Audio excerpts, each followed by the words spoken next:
Þetta nú öll lýðræðisástin, sagði hæstvirtur fjármálaráðherra.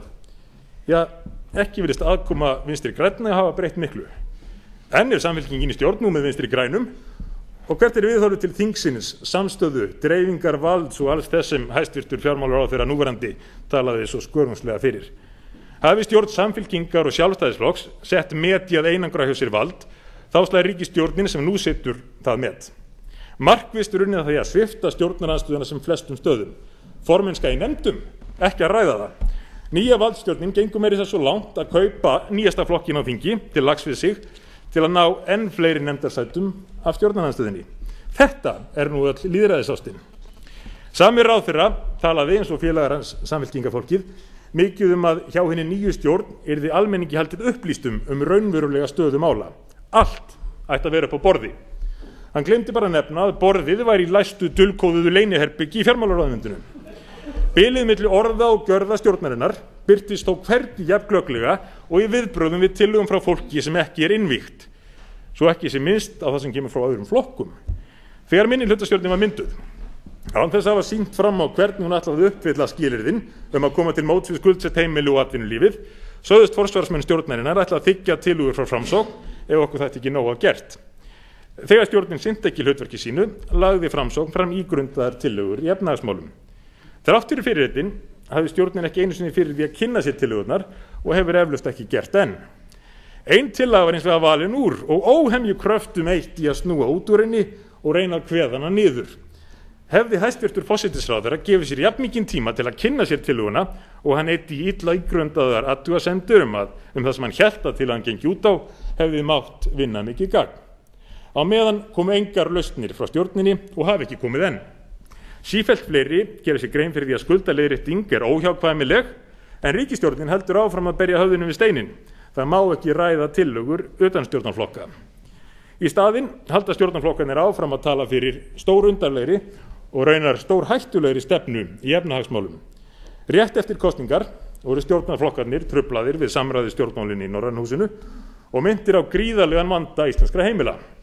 Viðbrögðin voru ekki þau að ræða vandann eða leggja fram nýjar hugmyndir, heldur undrast að fólk þekkti ekki allar þær lausnir sem væru í boði. Undrunin virtist einlæg. Ríkisstjórn Íslands virðist svo úr tengslum við ástandið að hún telur sig hafa lagt til ráð sem raunverulega dugi við vandanum en almenningur bara gerir sér ekki grein fyrir því.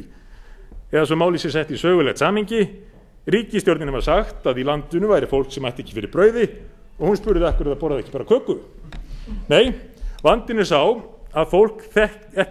ekki sá að fólk þekki ekki lausnirnar sem í boði.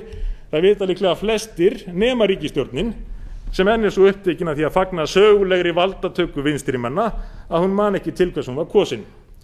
Reyndar upplýsti stjórnin það þegar hún var mynduð að hún ætlaði að láta kanna stöðu heimilanna og bregðast við eftir því sem að þörf væri á. Ætli þjóðin ætti ekki að gleðjast yfir því að stjórnin ætli loksins að kynna sér málið. En hún virðist einum að vita ekki að þörfin fyrir aðgerðir nú þegar til staðar. Reyndar var þörfin orðin aðkallandi fyrir 100 dögum þegar stjórnin var mynduð til að bregðast við þeim vanda sem hún ætlar núna að kanna hvort sé raunverulega til. Stjórnin ætlar að láta kanna ýmislegt, rannsaka, gera áætlanir og skrifa skýrslur. Áætlanagerð virðist vera eitt helsta atvinnumál ríkisstjórnarinnar.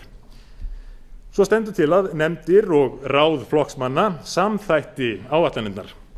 Hættan hins vegar sú að ráðstjórnin ráðalausa fylgi áfram þeirri frestunarstefnu sem hún virðist vera föst í. Öll hin svokölluðu ráð snúast að fresta vandanum, þreyja þorrann þar til allt verður svo gott af sjálfu sér eftir nokkur ár að hægt verða að borga upp tapið með vöxtum. Slíkar aðferðir hafa oft verið reyndar og aldrei haft annað í för með sér en að auka enn á vandann. Leiðir ríkisstjórnarinnar miða allar að því að taka við fjölskyldum og fyrirtækjum eftir að þau komast í þrot. Það stórhættuleg leið. Ef ekki gripið til róttækra fyrirbyggjandi aðgerða mun sífellt fleiri heimili og fyrirtæki komast í þrot. Atvinnuleysi eykst, neysla dregst enn saman og enn fleiri fara í þrot og svo koll af kolli. Þessi þróun verður hvorki stöðvuð með aukinni skattlagningu né niðurskurði. Hún verður aðeins stöðvuð með fjárfestingu og aukinni verðmætasköpun og með því að nýta það stórkostlega tækifæri sem við höfum til að ráðast í skuldaleiðréttingu.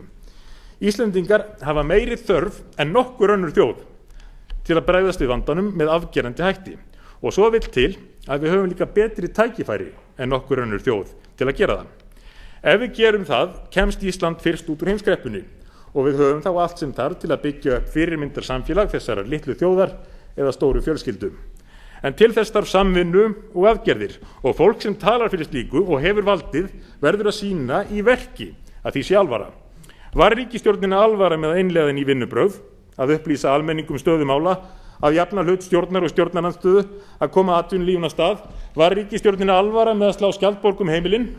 Var ríkisstjórninni alvara nokkurn skapaðan hlut annan en að halda völdum? Á meðan ríkisstjórnin heldur völdum mun Framsóknarflokkurinn halda sínu striki. Hann mun halda áfram að leggja til lausnir og veita fyrstu meirihlutastjórn vinstri flokkana á Íslandi uppbyggilegt aðhald, ekki veitir af.